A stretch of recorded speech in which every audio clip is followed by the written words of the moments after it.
वजीर आजम नरेंद्र मोदी आज उत्तर प्रदेश और गोवा में वर्चुअल रैलियों के जरिए आवाम से करेंगे खिताब। उत्तर प्रदेश के 3 अजला मथुरा, आगरा और बुलंदशहर की 21 सीटों और शुमाली गोवा की 20 असेंबली सीटों के लोगों से वर्चुअल मीडियम के जरिए होगी वजीर आजम की बात। बीजेपी आज उत्तर प्रदेश और गोवा असेंबली इंतखाबात के लिए जारी करेगी अपना इंतखाबी मंशूर। उत्तर प्रदेश के लिए पार्टी के senior leader Amit Shah party का मंशूर करेंगे जारी, तो वहीं गोवा इंतखाबात के लिए बीजेपी का मंशूर जारी करेंगे नितिन गडकरी। पंजाब कांग्रेस में बाहिमी इख्तलाफात के दरमियान कांग्रेस आज पंजाब के लिए वजीर आला के चेहरे का करेगी ऐलान। वहीं आज से उत्तराखंड के 2 रोजा दौरे पर जेपी नड्डा कई इंतखाबी जलसों में करेंगे शिरकत। मुल्क भर में कोरोना टीकाकारी मुहिम के तहत अब तक 169 करोड़ 40 लाख से ज्यादा दिए गए कोरोना टीके। केरला में कोरोना इन्फेक्शन के बढ़ते मामलात के पेश नजर आज लॉकडाउन जैसी सख्त पाबंदियां। उत्तर प्रदेश में 9वीं से 12वीं जमात के बच्चों के लिए खुलेंगे स्कूल।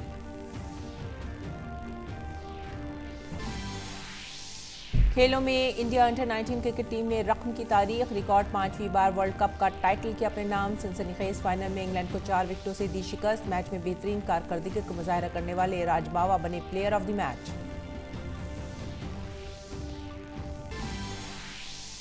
भारत और वेस्टइंडीज के दरमियान 3 वनडे मैचों की सीरीज का पहला मैच आज अहमदाबाद में भारत का होगा। ये अपना 1000वां एक रोजा मुकाबला ये कारनामा अंजाम देने वाला दुनिया का पहला मुल्क बनेगा भारत।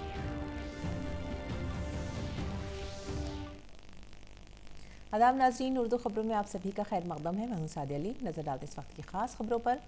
5 रियासतों में होने वाले असेंबली इंतखाबात के लिए तशरीरी मुहिम शबाब पर है। इसी सिलसिले में वजीर आजम नरेंद्र मोदी आज एक बार फिर से उत्तर प्रदेश में अपनी वर्चुअल रैली के जरिए आवाम से बातचीत करेंगे। रियासत में असेंबली इंतखाबात हो रही हैं और ये वजीर आजम मोदी की तीसरी वर्चुअल रैली है। वजीर आजम आज 3 अजला की 21 असेंबली सीटों के अवाम से खिताब करेंगे। इसमें मथुरा, आगरा, बुलंदशहर की 21 सीटें भी शामिल हैं। बीजेपी ने वजीर आजम के इस जन चौपाल की तमाम तैयारियों को हतमी शक्ल दे दी है। और उत्तर प्रदेश में बीजेपी आज अपना इंतखाबी मंशूर जारी करेगी। पार्टी ने इसे लोक कल्याण संकल्प पत्र का नाम दिया है। पार्टी के सीनियर लीडर और मरकजी वजीर दाखिला अमित शाह लखनऊ में बीजेपी हेडक्वार्टर में मंशूर जारी करेंगे। इस मौके पर इत्तलात और नशरियात के वजीर और पार्टी के शरीक इंचार्ज बराए इंतखाबात अनुराग सिंह ठाकुर, वजीर आला योगी आदित्यनाथ, केशव प्रसाद मौर्य और स्वतंत्र देव सिंह समेत बीजेपी के कई रहनुमा मौजूद होंगे। इससे कबल लखनऊ में बीजेपी ने इंतखाबी मंशूर के लिए लोगों से तजावीज़ मांगी थीं। उत्तर प्रदेश में सबकी नज़रें इस बात पर होंगी कि बीजेपी अपने संकल्प पत्र में किन किन मसाइल और अहम मौज़ूआत को नुमाया तौर पर पेश करती है। और मरकजी वज़ीर दाखिला और senior BJP leader Amit Shah party का मंशूर जारी करने के बाद आज उत्तर प्रदेश में 2 जलसों से खिताब करेंगे। अमित शाह आज बागपत के पृथ्वीराज डिग्री कॉलेज में पहले जलसे आम से खिताब करेंगे। उसके बाद वो अमरोहा के गजरौला में रामाबाई डिग्री कॉलेज ग्राउंड में जलसे आम से खिताब करेंगे। और बीजेपी के सीनियर लीडर उत्तर प्रदेश में असेंबली इंतखाबात के लिए तशहीरी मुहिम चलाएंगे। राजनाथ सिंह समीरपुर हमीरपुर में श्री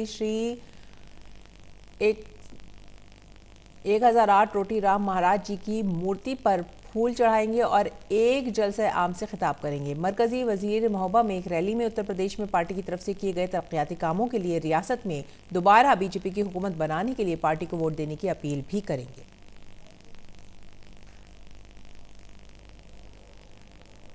और वजीर आजम नरेंद्र मोदी आज गोवा असेंबली इंतखाबात के पेश नज़र वर्चुअल तरीके से गोवा के अवाम से मुखातिब होंगे। वजीर आजम मोदी कारकुनों और शुमाली गोवा ज़िले की 20 असेंबली नशिस्तों के अवाम से खिताब करेंगे। गोवा के वजीर आला प्रमोद सावंत, पार्टी के इंतखाबी in charge Devendra Fadnavis, Goa desk in charge CT Ravi और रियासती बीजेपी सदर सदानंद शेठ तानावड़े वगैरह सावंत के असेंबली हल्के संखालम में मौजूद रहेंगे। इस रैली का नशरिया 20 असेंबली इलाकों में LED स्क्रीन के जरिए किया जाएगा। सभी मकामात पर बीजेपी लीडरों के अलावा 500 अफराद रैली में शामिल होंगे। बीजेपी लीडरों का कहना है कि रैली के दौरान इंतखाबी कमीशन की जानिब से जारी की गई तमाम रहनुमा हिदायत का ख्याल रखा जाएगा। गोवा में सभी असेंबली नशिस्तों पर 14 फरवरी को पोलिंग होगी। गोवा में 14 फरवरी को एक मरहले में होने वाले असेंबली इंतखाबात के लिए बीजेपी आज अपना मंशूर जारी करेगी। सड़क ट्रांसपोर्ट और शाहराहों के मरकजी वजीर और senior BJP leader Nitin Gadkari आज मंशूर जारी करेंगे। पार्टी ने एक बयान में कहा है कि अवाम की तरफ से मुख्तलिफ ज़राए से दी गई तजावीज़ को मंशूर में शामिल किया गया है। मंशूर के मुसव्वदे के लिए आवाम की राय हासिल करने के इरादे से बीजेपी ने गोवा के तमाम मकामात पर संकल्प बॉक्स भेजे थे। मंशूर का जोर बीजेपी के गोल्डन गोवा को आगे बढ़ाने पर होगा। पार्टी के बयान में कहा गया है कि मंशूर सिर्फ एक दस्तावेज नहीं होगा, बल्कि गोवा के लोगों के साथ बीजेपी की अहद बस्तगी होगी। और बीजेपी सदर जेपी नड्डा आज से उत्तराखंड के 2 रोज़ा दौरे पर हैं। इसी दौरान गढ़वाल और कुमाऊं डिवीजन की मुख्तलिफ सीटों पर इंतखाबी मीटिंगें भी होंगी।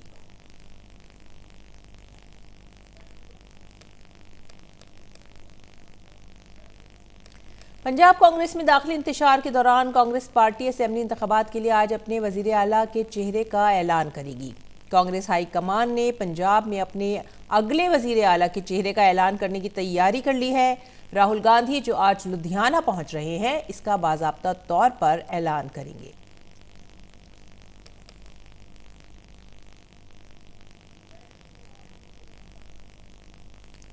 और वजीर आज़म नरेंद्र मोदी ने हैदराबाद के पाटनचेरू में कल international crops research institute for the semi arid tropics campus में एक नुमाइश का दौरा किया। इस दौरान वजीर आज़म मोदी ने international crops research institute for the semi arid tropics की गोल्डन जुबली तकरीब में ICRISAT का खुसूसी लोगो लॉन्च किया। इसके अलावा ICRISAT इंस्टीट्यूट में plant protection and rapid generation advancement facility से मुतालिक क्लाइमेट चेंज रिसर्च फैसिलिटी का भी इफ्तिताह किया गया। अपने खिताब में वज़ीर आज़म मोदी ने कहा कि जिस तरह से भारत ने अगले 25 वर्षों के लिए नए अहदाफ तय किए हैं और उन पर काम शुरू किया है, इसी तरह अगले 25 साल ICRISAT के लिए भी इतने ही अहम है। वज़ीर आज़म ने कहा कि इंस्टीट्यूट के पास 5 दहाइयों का तजुर्बा है और इन 5 दहाइयों में इंस्टीट्यूट ने भारत समेत दुनिया के बड़े हिस्से में ज़राई शोबे की मदद की है। उन्होंने कहा कि तहकीक और टेक्नोलॉजी ने मुश्किल हालात में काश्तकारी को आसान और पायदार बना दिया है। नरेंद्र मोदी ने कहा कि हुकूमत ने मौसमियाती तब्दीली से निपटने के लिए बजट में अपनी अहद बस्तगी का इजहार किया है।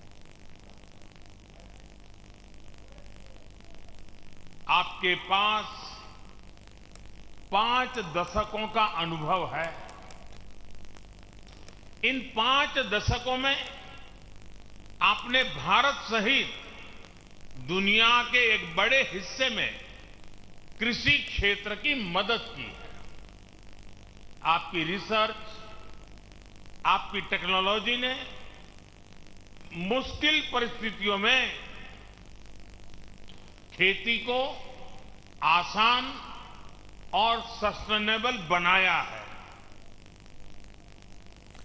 और वज़ीर आज़म मोदी ने कहा कि भारत में 80-85% किसान छोटे किसान हैं और मौसमियाती तब्दीली इन छोटे किसानों के लिए एक बड़ा मसला बन जाती है। ऐसे में भारत ने 2070 तक नेट जीरो का हदफ रखा है। वज़ीर आज़म ने लाइफस्टाइल फॉर एनवायरनमेंट की ज़रूरत को भी उजागर किया।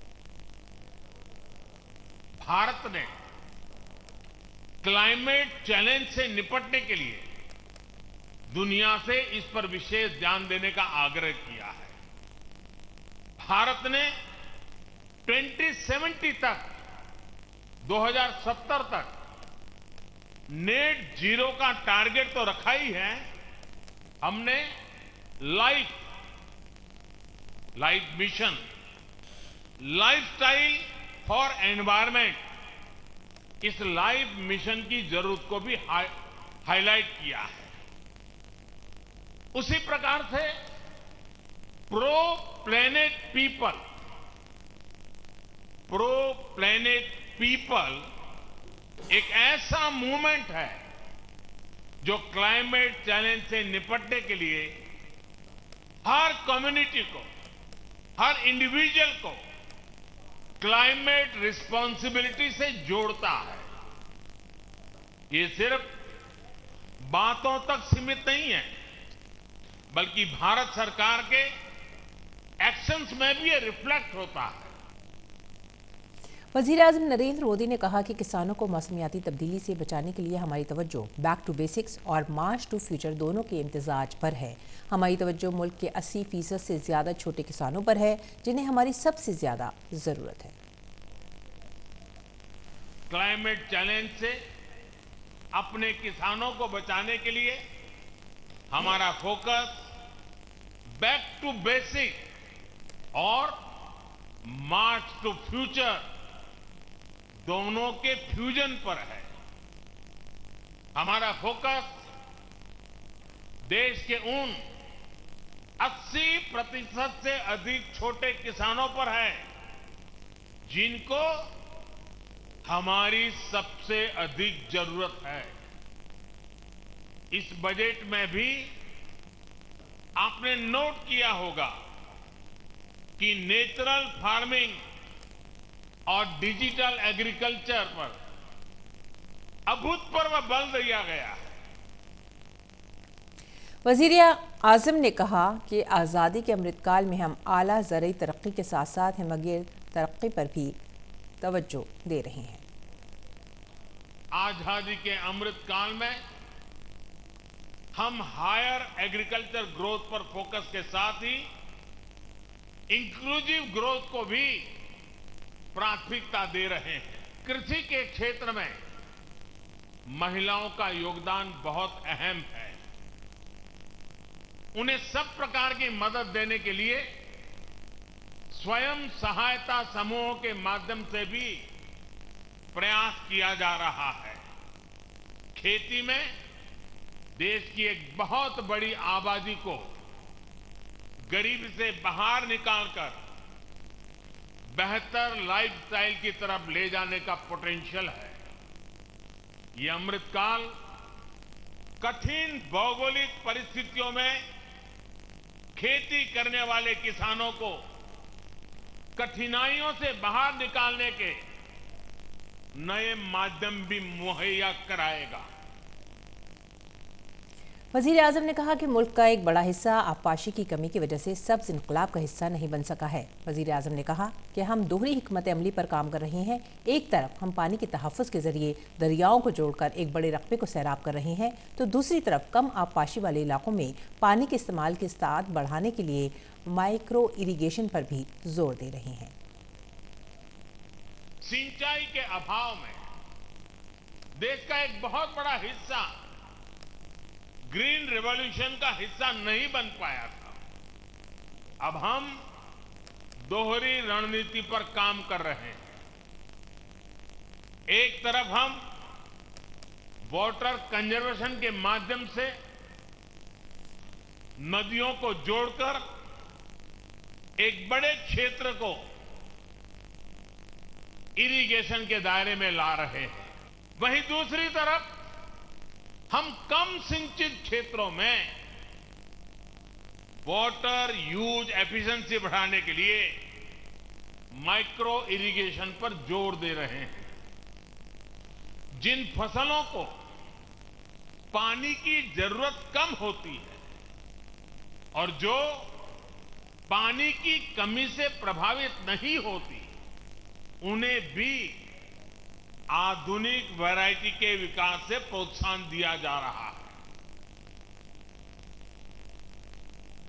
11वीं सदी के भक्ति शाखा संत और समाजी मसले श्री रामानुजाचार्य की याद में स्टैच्यू ऑफ इक्वालिटी की कल हैदराबाद के शमशाबाद में नकाबकशाई की गई। वज़ीर आज़म नरेंद्र मोदी ने इस मुजस्मे को मुल्क के नाम वक्फ किया।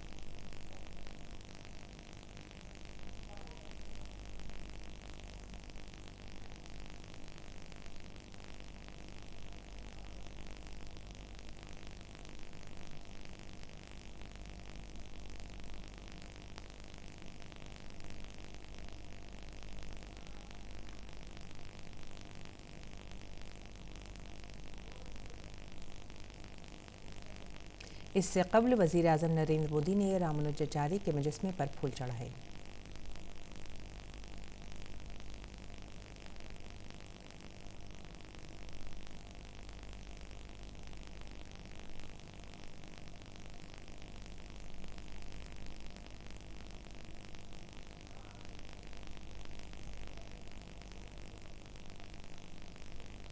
वज़ीर आज़म नरेंद्र मोदी ने 11वीं सदी के संत और समाजी मसले रामानुजाचार्य के 216 फुट ऊंचे मुजस्मे की नकाबकुशाई से कबल शमशाबाद की यज्ञशाला में पूजा भी की।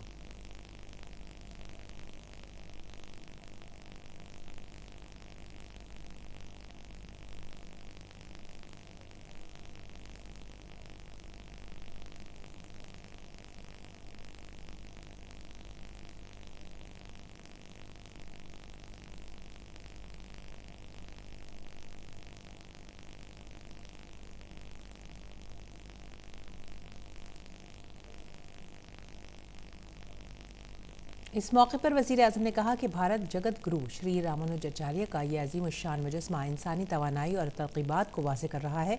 रामानुजाचार्य जी का ये मुजस्मा उनकी तालीम और नज़रियात की अलामत है। जगत गुरु श्री रामानुजाचार्य जी की इस भव्य विशाल मूर्ति के जरिए भारत मानवीय ऊर्जा और प्रेरणाओं को मूर्त रूप दे रहा है। रामानुजाचार्य जी की यह प्रतिमा उनके ज्ञान, वैराग्य और आदर्शों की प्रतीक है। मुझे विश्वास है ये प्रतिमा न केवल आने वाली पीढ़ियों को प्रेरणा देगी, बल्कि भारत की प्राचीन पहचान को भी मजबूत करेगी। अगली खबर, मारूफ गुलकारा लता मंगेशकर की बिगड़ती हुई सेहत की खबर सुनकर मरकजी वजीर पीयूष गोयल कल देर शाम मुंबई के ब्रिज कैनिटी अस्पताल गए। मीडिया से बात करते हुए पीयूष गोयल ने कहा कि वो लता जी की सेहत के ताल्लुक से बहुत फिक्रमंद हैं और उनकी जल्द सेहतयाबी की दुआ करते हैं। हम सब चिंतित हैं कि वो जल्द से जल्द ठीक हो और भगवान उनको लंबी आयु दे और हम सब के बीच वो फिर स्वस्थ होके जल्द से जल्द घर लौटे, ऐसी हम सब लोग भगवान से प्रार्थना करते हैं। और अब बात मुल्क में टीकाकरण मुहिम की। मुल्क में कोविड वैक्सीनेशन मुहिम के तहत अब तक 169 करोड़ 40 लाख से ज़्यादा टीके लगाए जा चुके हैं। मरकजी वज़ारत सेहत ने इसे कोविड के खिलाफ जंग में एक और कामयाबी करार दिया है। गुज़िश्ता 24 घंटों में 47 लाख से ज़्यादा कोविड वैक्सीन लगाई गई हैं। इस बीच उत्तर प्रदेश में कोरोना इन्फेक्शन के मामलात में कमी के पेश नज़र रियासत में स्कूल और कॉलेज खोलने का ऐलान किया गया है। रियासती हुकूमत ने कल यानी पीर से 9वीं से 12वीं जमात के बच्चों के लिए स्कूल खोलने का फैसला किया है। इस हवाले से जारी हुक्मनामे में डिग्री कॉलेजेस भी खोलने का फैसला किया गया है। ताहम स्कूल और कॉलेज खुलने के बाद भी कोविड प्रोटोकॉल पर अमल करना लाजमी होगा। इससे कबल कोरोना की तीसरी लहर के बायस तमाम तालीमी इदारे 6 फरवरी तक बंद रखने की हिदायत जारी की गई थी।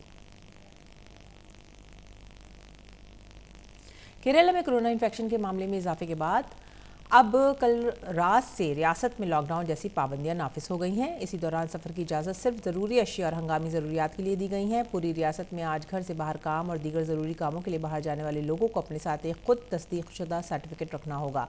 सिर्फ 20 अफराद को एक साथ मजहबी मकामात पर जाने की इजाज़त होगी। इससे कबल कल केरला में कोरोना इन्फेक्शन के पेश नज़र महकमा सेहत ने रियासत में आने वाले बैनुल-अक़वामी मुसाफिरों के लिए तरमीमी रहनुमा हिदायत भी जारी की। नई रहनुमा हिदायत के मुताबिक केरला आने वाले तमाम बैनुल-अक़वामी मुसाफिरों में अगर अलामात पाई जाती हैं तो RT-PCR टेस्ट कराना होगा। रहनुमा हिदायत के मुताबिक हवाई जहाज़ से आने वाले मुसाफिरों में से 2% का कोविड टेस्ट किया जाएगा, चाहे वो किसी भी मुल्क से आ रही हों। इस जाँच का खर्च रियासती हुकूमत बर्दाश्त करेगी और एयरलाइन के अहलकार कोविड टेस्ट के लिए मुसाफिरों का इंतखाब करेंगे। वज़ारत सेहत के आदाद शुमार के मुताबिक केरल में कोरोना एक्टिव केसेस की तादाद 3,07,785 है, जो मुल्क में सबसे ज़्यादा है। रियासत में कोरोना के एक्टिव केसेस और अमवात भी बढ़ रही हैं और दुनिया भर में ओमिक्रॉन वेरिएंट्स के सबब कोरोना वायरस के मामले तेज़ी से बढ़ रहे हैं। अब तक कोरोना इन्फेक्शन के 29 करोड़ 35 लाख से ज़्यादा केस रिपोर्ट हुए। इसके अलावा 57,51,000 अफराद की कोरोना इन्फेक्शन की वजह से मौत हो चुकी है। अमेरिका में कोरोना के ओमिक्रॉन वेरिएंट्स के मामला तेज़ी से बढ़ गए हैं। अमेरिका में अब तक कोरोना के 7 करोड़ 76 लाख मामले सामने आए हैं, जहां अब तक 9,25,000 से ज़ायद अफराद हलाक हो चुके हैं। एक ही वक्त में यूरोपीय ममालिक में ओमिक्रॉन की मुख्तलिफ किस्मों की वजह से केसेस बढ़ रहे हैं। फ्रांस में 2 करोड़ 6 लाख से ज़ायद मामले सामने आ चुके हैं, जबकि बरतानिया में भी कोरोना से मुतासर अफराद की तादाद 1 करोड़ 77 लाख से तजावुज़ कर गई है। रूस में 1 करोड़ 26 लाख 30,000 से ज़ायद और जर्मन में 1 करोड़ 9 लाख से ज़ायद मामले सामने आए हैं।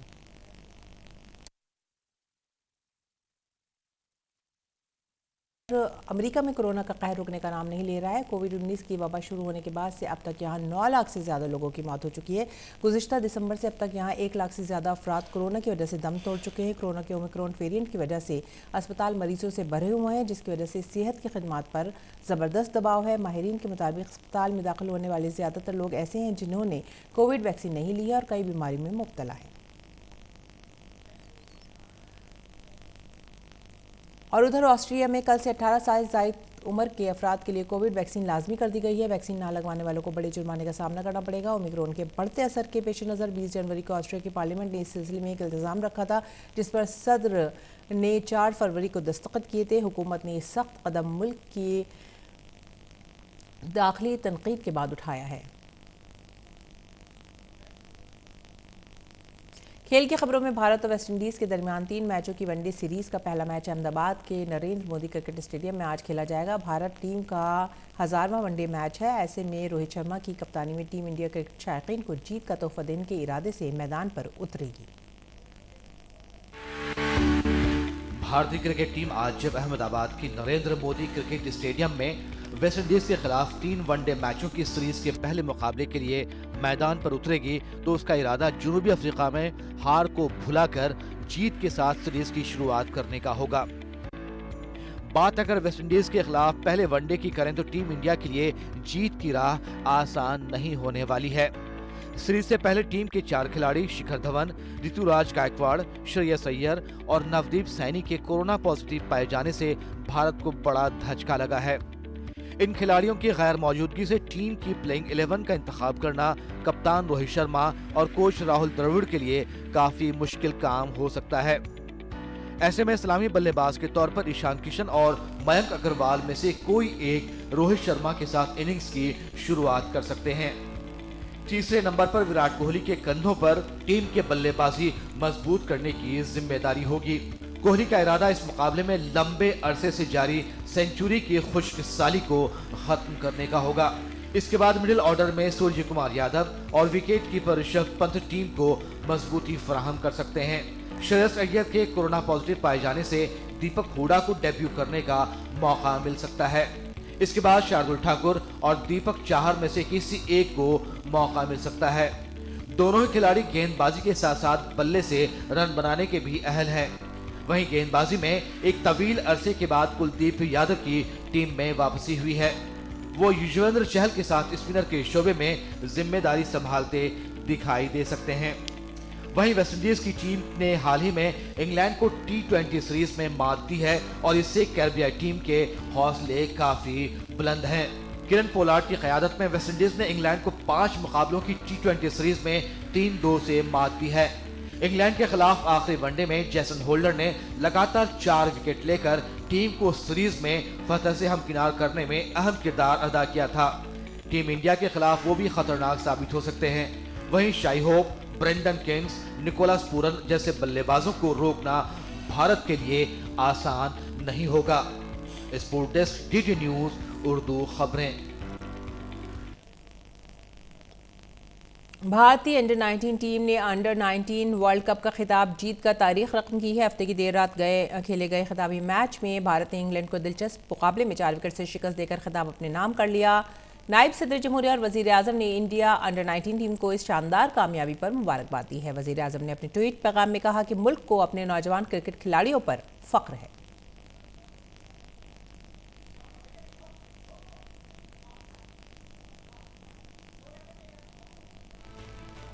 हफ्ते को एंटीगा के सर विवियर रिचर्ड स्टेडियम में भारतीय अंडर 19 टीम इंग्लैंड के खिलाफ रिकॉर्ड 5वीं बार आलमी कप जीतने के इरादे से मैदान पर उतरी। इंग्लिश टीम के कप्तान टॉम प्रेस्ट ने टॉस जीतकर पहले बल्लेबाजी का फैसला किया, लेकिन रवि कुमार और राज बावा ने इंग्लिश कप्तान के इस फैसले को जल्द ही गलत साबित कर दिया। रवि कुमार ने दूसरे ओवर में ही इस्लामी बल्लेबाज जैकब बेथेल को आउट करके टीम को पहली कामयाबी दिलाई। अपने दूसरे ओवर में कप्तान प्रेस्ट को 0 पर आउट कर रवि कुमार ने इंग्लैंड को बड़ा धचका दिया। प्रेस्ट अंडर 19 वर्ल्ड कप के फाइनल में 0 पर आउट होने वाले पहले कप्तान बने। जॉर्ज थॉमस 30 गेंदों पर 27 रन बनाकर अपनी इनिंग्स मजबूत करते नजर आ रहे थे। तब राज बावा ने उन्हें भारतीय कप्तान यश धुल के हाथों कैच आउट कराया।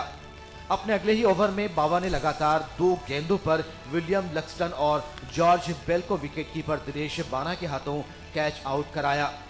बावा ने अपने छठे ओवर में इंग्लैंड को छठा धचका दिया। 7वां विकेट भी बावा ने ही लिया।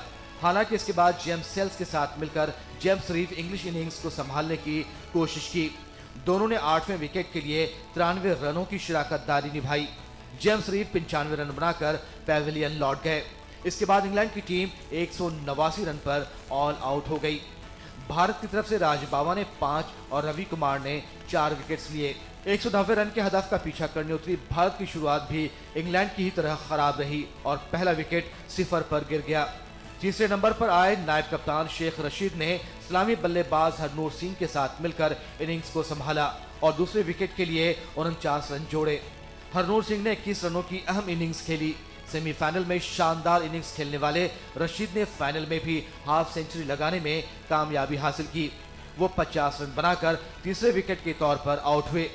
नायब कप्तान शेख रशीद के आउट होने के बाद अभी 2 ही रन बने थे कि कप्तान यश धुल भी 17 रन बनाकर आउट हो गए। कप्तान और नायब कप्तान दोनों के पैवेलियन लौट जाने के बाद गेंदबाजी में शानदार कारकर्दगी का मुजाहरा करने वाले राज बावा और निशांत सिंधु ने भारतीय इनिंग्स को रफ्तार दी और 5वें विकेट के लिए 67 रनों की निस्फ सेंचुरी की शराकतदारी निभाई।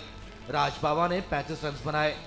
राज बावा के आउट होने के बाद निशांत ने अपनी हाफ सेंचुरी पूरी की और भारत को 4 विकेट से दिलचस्प मैच में जीत से हमकिनार कराया। इसके साथ भारत ने तारीख रकम करते हुए 5वीं बार अंडर 19 आलमी कप का खिताब अपने नाम कर लिया।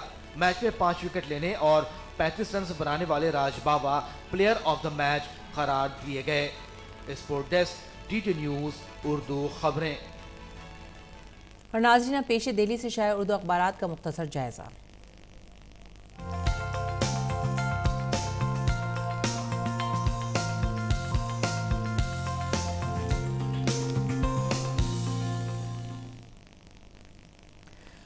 और उर्दू अखबारात के जायज़े में जो पहली खबर हमने ली है वो है रोज़नामा इनकलाब से, और ये है लता मंगेशकर की हालत नाजुक, फिर वेंटिलेटर पर रखा गया। मलका तरन्नुम सुरों की मलका लता मंगेशकर की हालत नाजुक है और उन्हें मुंबई के ब्रिज कैंडी अस्पताल में वेंटिलेटर पर रखा गया है। सब लोग उनकी सेहतयाबी की दुआएं मांग रहे हैं। अगली खबर जो हमने ली है वो भी है रोज़नामा इनकलाब से ही, और ये है बीजेपी का इंतखाबी मंशूर आज इजरा होगा। मुफ्त बिजली किसानों के लिए बिल माफ़ी और नौजवानों ख़वातीन के लिए ख़ास वादे होंगे। मगरबी बंगाल की तर्ज का लोक कल्याण संकल्प पत्र हो सकता है। अगली खबर जो हम ले रहे हैं वो है रोज़नामा हिंदुस्तान एक्सप्रेस से, और यह है वज़ीर दिफ़ा राजनाथ सिंह ने कांग्रेस को निशाना बनाया। वज़ीर दिफ़ा राजनाथ सिंह ने कांग्रेस पर सख्त हमला करते हुए हफ्ते को कहा कि हिंदुस्तानी फ़ौज की शुजाअत पर सवाल उठाने वाले कांग्रेसी लीडरों को आवाम बर्दाश्त नहीं करेंगे। बढ़ते अगली सुर्खी की तरफ, और यह है डिजिटल ज़राअत ही हमारा मुस्तक़बिल है।